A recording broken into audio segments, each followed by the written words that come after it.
നമ്മളുടെ ഉമ്മമാരും അമ്മമാരൊക്കെ ഉണ്ടാക്കി തരുന്ന ചില കറികളുടെ ടേസ്റ്റ് നമ്മുടെ വായിൽ നിന്ന് ഒരിക്കലും അതിൻ്റെ ടേസ്റ്റ് മാറൂല അല്ലേ. അപ്പോൾ ഞാൻ ഇന്ന് അത്തരത്തിലുള്ളൊരു കറിയാണ് ട്ടോ ഉണ്ടാക്കുന്നത്. ഒരു സ്പെഷ്യൽ എഗ്ഗ് കറിയാണ്. അപ്പോൾ ഒരു പാൻ അടുപ്പിലേക്ക് വെച്ചിട്ട് അതിലേക്ക് വെളിച്ചെണ്ണ ഒഴിച്ചു കൊടുക്കുക. അതിലേക്ക് ഒരു കഷ്ണം സവാളയും 2 പച്ചമുളകും മുഴുവനെ തന്നെ ഇടുക. പിന്നെ ഇച്ചിരി കറിവേപ്പിലയും പിന്നെ നമ്മുടെ തേങ്ങയും കൂടെ ഇട്ട് ജസ്റ്റ് ഒന്ന് ചൂടാക്കി എടുക്കുക കേട്ടോ. നന്നായിട്ട് വറുത്തെടുക്കണ്ട, ജസ്റ്റ് ഒന്ന് ചൂടാക്കി എടുക്കുക. അതിനുശേഷം ഒരു ചെറിയ ടീസ്പൂണിൽ ഒരു ഇച്ചിരി മല്ലിപ്പൊടിയും ഒരു കാൽ ടീസ്പൂണ് മല്ലി നമ്മുടെ ഗരം മസാലയും കുരുമുളക് പൊടിയും കൂടെ ചേർത്ത് കൊടുക്കുക കേട്ടോ. എന്നിട്ട് അതും കൂടെ ഒന്ന് ചൂടായി വരുന്നത് ഒരു തേങ്ങയും എല്ലാം കൂടെ ആ പൊടികളൊക്കെ ഒന്ന് ചൂടായി വന്നാൽ മതി. നന്നായിട്ടൊന്ന് ചൂടാക്കി എടുക്കുക. ചൂടാക്കി എടുത്തതിന് ശേഷം നമുക്കതൊന്ന് ചൂടാറുന്നത് വരെ വെയിറ്റ് ചെയ്തിട്ട് അതൊന്ന് മിക്സിയിലിട്ടിട്ട് ഇച്ചിരി വെള്ളം ഒഴിച്ചിട്ട് നല്ല ഫൈനായിട്ട് അരച്ചെടുക്കുക കേട്ടോ. എരിവൊക്കെ കൂടുതൽ വേണമെങ്കിൽ നിങ്ങൾ പച്ചമുളകിൻ്റെ അളവൊക്കെ കൂട്ടിയെടുക്കുക കേട്ടോ.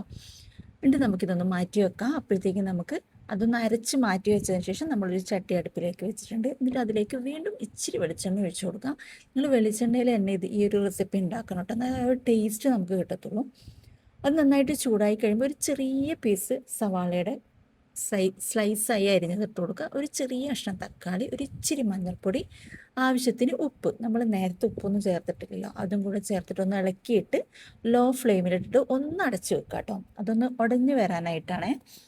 ഒന്ന് അടച്ച് വെച്ചിട്ട് ഒരു മിനിറ്റൊക്കെ ഒന്ന് കഴിഞ്ഞ്, ഒരു മിനിറ്റ് കഴിഞ്ഞതിന് ശേഷം നമുക്കിതൊന്ന് തുറന്ന് നോക്കുമ്പോൾ നന്നായിട്ട് സവാളയും നമ്മുടെ തക്കാളിയൊക്കെ നന്നായിട്ട് ഉടഞ്ഞു വന്നിട്ടുണ്ടാവും. എന്നിട്ട് നന്നായിട്ടൊന്ന് ഇളക്കി കൊടുത്തതിന് ശേഷം നമ്മളിവിടെ അരച്ച് മാറ്റി വെച്ചിരിക്കുന്ന ആ മിക്സ് ഉണ്ടല്ലോ അത് ഒഴിച്ചു കൊടുക്കുക. കൂടുതൽ വെള്ളം ഒഴിക്കരുത്. ആ മിക്സിയുടെ ജാറിൽ ഇച്ചിരി ഒന്ന് വെള്ളം ഒഴിച്ചിട്ട് ഒന്ന് കലക്കിയിട്ട് ഒഴിച്ചു കൊടുത്താൽ മതി. നല്ല കട്ടിയുള്ളൊരു കറിയാണ് കേട്ടോ ഇത്. വേറെ തന്നെ ഒരു ടേസ്റ്റാണ്.